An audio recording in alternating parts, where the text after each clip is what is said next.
आदमी की बेईमानी का कोई अंत नहीं, आदमी की बेईमानी का कोई अंत नहीं। गीत भले बसंत के गाओ, लेकिन बसंत नहीं। जहाँ मुस्कुराहट में भी मिलावट हो, वहाँ जियो भले, लेकिन जीने का तंत नहीं। वहाँ जियो भले, लेकिन जीने का तंत नहीं। एक इंस्पेक्टर एक स्कूल का निरीक्षण करने गया और उसने कहा क्लास में जाकर कि जो 3 अच्छे योग्य बच्चे हों उन्हें बुलाया जाए, उनसे मैं कुछ प्रश्न पूछना चाहता हूँ।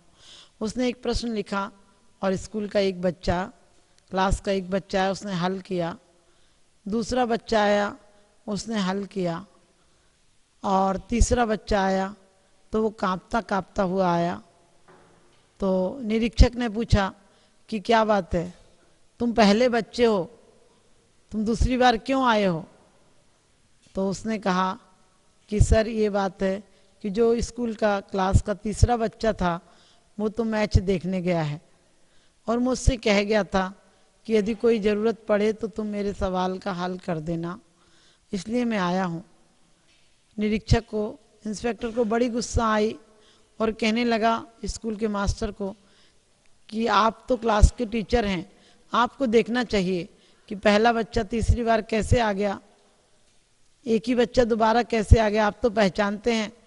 तो मास्टर बोला कि सर माफ़ कीजिएगा, मैं भी स्कूल का इस क्लास का टीचर नहीं हूँ, इस क्लास का टीचर तो आज पिक्चर देखने गया है, मुझसे कह गया है कि कोई ज़रूरत पड़े तो इस क्लास को देख लेना। इंस्पेक्टर को बहुत गुस्सा आया और कहने लगा तुम्हारी रिपोर्ट गलत लिख दूंगा। मास्टर पैरों में गिड़गिड़ाने लगा और कहा ऐसा मत कीजिए, मेरी ज़िंदगी का सवाल है, मेरी नौकरी का सवाल है, आप ऐसा कर देंगे तो मेरा रिकॉर्ड ख़राब हो जाएगा, सर प्लीज़ ऐसा मत कीजिए। तो इंस्पेक्टर बोला एक गनीमत कहो कि जो असली इंस्पेक्टर है वो आज नहीं आया, मैं तो उसकी जगह दूसरा आया हूँ, क्योंकि वो आज किसी शादी पार्टी में गया है। आप समझ गए, अफसर से लेकर चपरासी तक सब बातें उच्चता की करते हैं, सब बातें ईमानदारी की करते हैं। भरोसे के रिश्ते कमज़ोर हो गए, भरोसे के रिश्ते कमज़ोर हो गए, पंख लगाकर कौवा भी मोर हो गए। हैरत है बदलते ज़माने को देखकर कि अब तो पहरेदार भी चोर हो गए, अब तो पहरेदार भी चोर हो गए। ऊपर से नीचे तक हर इंसान जब कुर्सी के पहले बैठता है, जब कुर्सी पर नहीं आता है, जब नेता नहीं होता है, तब देशभक्ति की, आदर्शता की बहुत अच्छी अच्छी बातें करता है। लेकिन जैसे ही वो गद्दी पर आता है वैसे ही गद्दार हो जाता है, वैसे ही वो चोरी और भ्रष्टाचार की तरफ अपनी आंखें लगा लेता है। जो देशभक्ति की बातें करता था वो भूल जाता है, उन उद्देश्यों को भूल जाता है कि वो किन शर्तों पर यहाँ तक आया था। हम लोग भी हमेशा अपने देश उत्थान की बात करते हैं, लेकिन कभी विचार करके देखना, एक व्यक्ति स्विट्जरलैंड गया भारत का और कहने लगा कि मुझे शुद्ध दूध चाहिए। वहाँ के बैरे ने कहा शुद्ध दूध क्या होता है, मैंने तो पहली बार नाम सुना है। तो उसने कहा कि शुद्ध दूध का मतलब होता है पानी नहीं मिलाएं। तो वहाँ के स्विट्जरलैंड के बैरे ने कहा कि बड़ी अजीब बात है, हम दूध में पानी क्यों मिलाएंगे, हमें क्या ज़रूरत है दूध में पानी मिलाने की, पहली बार सुना है। आप समझ गए होंगे इंडिया का व्यक्ति था, वो जानता है दूध में पानी मिलता है, इसलिए बिना दूध के पानी की बात कर रहा था। लेकिन बाहर ऐसी कोई बात नहीं होती है। तो हम हमेशा कहते हैं कि हमारा सारे जहाँ से अच्छा ये हिंदुस्तान हमारा, लेकिन सारे जहाँ से अच्छा हो सकता है लेकिन है नहीं। आपने देखा हमारी हालत, गरीबी के नाम पर देखिए, चाहे बीमारी के नाम पर, गरीबी है, बीमारी है, भ्रष्टाचार है, अत्याचार है, चोर बाजारी, क्या नहीं है, जितनी गलत चीज़ें हैं वो हमारे पास हैं। हम लोग कहते क्या करें, हम लोग उत्थान ज़्यादा नहीं कर पाए। अरे हमारी सदियों की, करोड़ों वर्ष पुरानी संस्कृति हम उत्थान नहीं कर पाए, और सिर्फ अमेरिका जिसकी 350 साल उम्र है, उसका विकास हुए, उसको पता चले, उसकी खोज हुए, सिर्फ 350 साल हुए। आज वो चांद तारों पर जाने की बात करते हैं, वहाँ के लोग चांद तारों पर जाने की बात करते हैं, हमारे लोग आज भी रामलीला और मैच देख रहे हैं। आज परमाणु बम गोले गिर रहे हैं, यहाँ पर मैच देख रहे हैं, गेंद खेल रहे हैं। आप सोचिए ऐसे उद्देश्य रहे तो हम भारत को कैसे महान बना पाएंगे। हमारे भारत के जरा से लोग 2-4 कवि गांव पड़ोस के इकट्ठे हो जाते हैं और राष्ट्रीय कवि सम्मेलन, अंतर्राष्ट्रीय कवि सम्मेलन कहने लगते हैं। एक दुकान पर लिखा था टिम्बर मर्चेंट मर्चेंट आप समझ गए, वो दुकान दतुन की दुकान थी, थोड़ी सी दतुन रखे था। इसी प्रकार से योग आसन, योग आश्रम, पता चला योग आश्रम में कौन कोई एक करने आता है, वो व्यक्ति बोला नहीं, कभी कोई एक आध जना आ जाता है। हम नाम बड़े और दर्शन थोड़े हो गए, हम नाम बहुत अच्छे अच्छे रखने लगे हम, लेकिन काम करने की अच्छी कोशिश नहीं करते हैं। हम भारत में नाम जितना चाहते हैं, हम कहते हैं हम जगत गुरु रहे हैं, हम जगत गुरु क्या, जगत दास होने लायक भी नहीं रहे। आज हमारी हालत बदतर से बदतर होती जा रही है।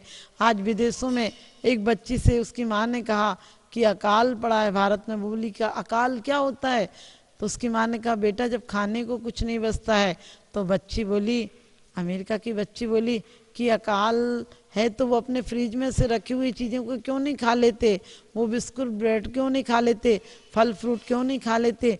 उनकी माँ ने कहा बेटा वो भी नहीं है, तो उन्होंने कहा कि फिर वो बाजार से लाकर क्यों नहीं खा लेते। उसकी माँ ने कहा अकाल का मतलब होता ही है बेटा ये कि अकाल में कुछ नहीं मिलता, जहाँ खाने को, जहाँ खेती नहीं होती, मार्केट में कुछ नहीं रहता।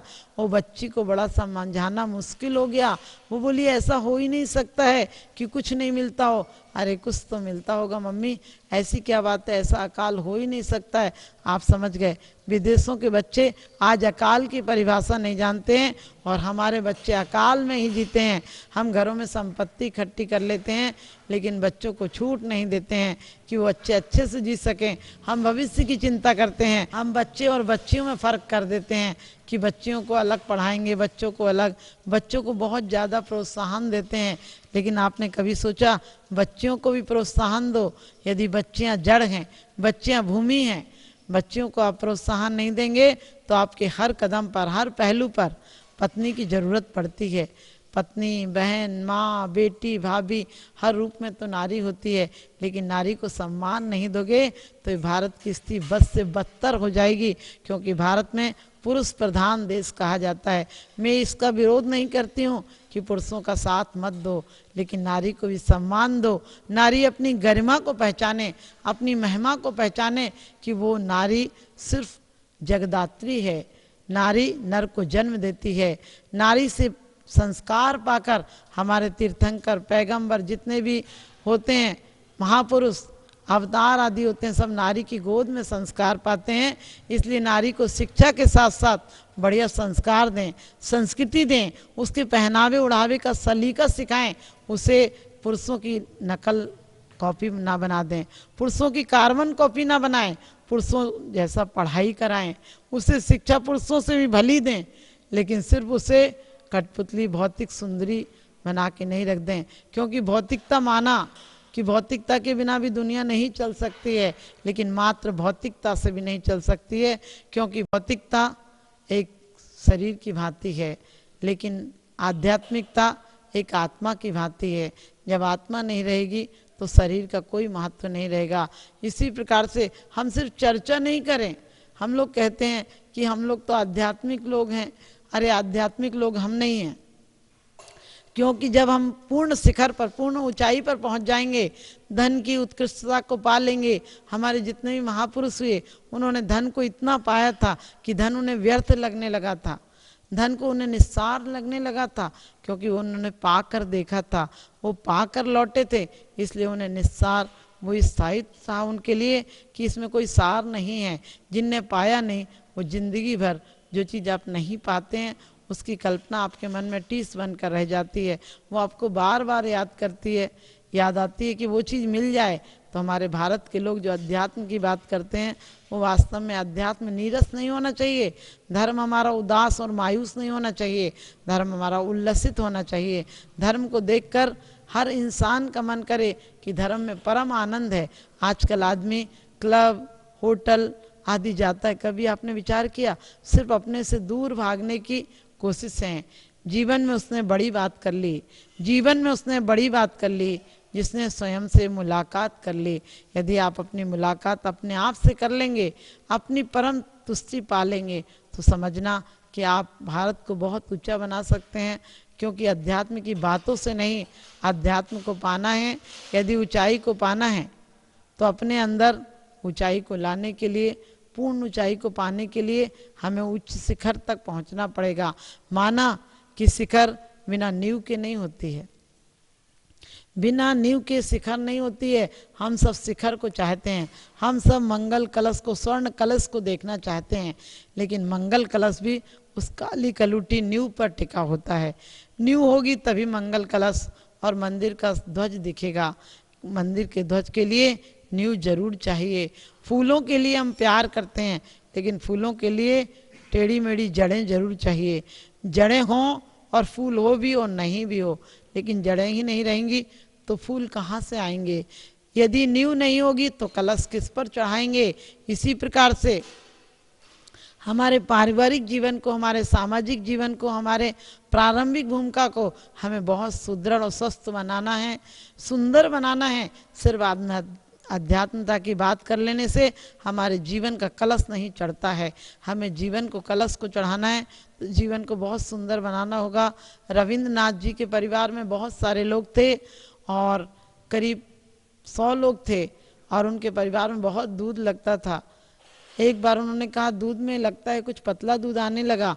उन्होंने एक मैनेजर रखा तो दूसरे दिन थोड़ा और पतला दूध आया। उन्होंने दूसरा मैनेजर रखा, तीसरे दिन और पतला दूध आया और उन्होंने एक मैनेजर और रखा कि इन दोनों मैनेजर को देखेगा वो। लेकिन तीसरे दिन तो कमाल हो गया, जब उसमें एक छोटी सी मछली आ गई। उनके पिताजी ने कहा कि बेटा ये मैनेजर रखना बंद कर दो, वरना कल मगरमच्छ भी आ जाएगा। आप समझ गए कि उन सब के हिस्से होते हैं, उसमें जितनी आप सुरक्षा करेंगे। आज हमारे भारत में पहले ताले नहीं लगते थे क्योंकि लोगों का इतना विश्वास था, लोगों के पास इतनी धन दौलत थी कि किसी को किसी की धन की तरफ नज़र नहीं जाती थी। आज भारत इतना दरिद्र हो गया है, लोगों का सोच विचार इतना ज़्यादा निकृष्ट हो गया है कि जितना मिल जाए उतना भी कम है आदमी के लिए, और जितना किसी को दुख देकर ले सके तो वास्तव में ये तो हमारी निकृष्टता होगी, ये हमारा ह्रास होगा, ये ज़िंदगी को हमें उत्थान की तरफ नहीं ले जा सकता है। तो आपको पता है कि जिस प्रकार से कि जितने लोग रहते हैं उन सब के कमीशन सेट होते हैं, उन सब की पार्टनरशिप होती है। इसी प्रकार से आज हमारा भारत देश महान क्यों नहीं हो पा रहा है? क्योंकि रोज़ आंदोलन चलते हैं, कहीं स्ट्राइक चलती है, कहीं कोई विरोध करता है, एक दूसरे की सरकार गिराने में लगे रहते हैं, जबकि सरकार को गिराना नहीं चाहिए। सरकार को एक दूसरे का समर्थन देना चाहिए। जितना हम विरोध में आज खर्चा कर रहे हैं पैसा, इतना काश हमने समर्थन में किया होता तो देश सुंदर हो जाता, सब लोग समृद्धशाली हो जाते।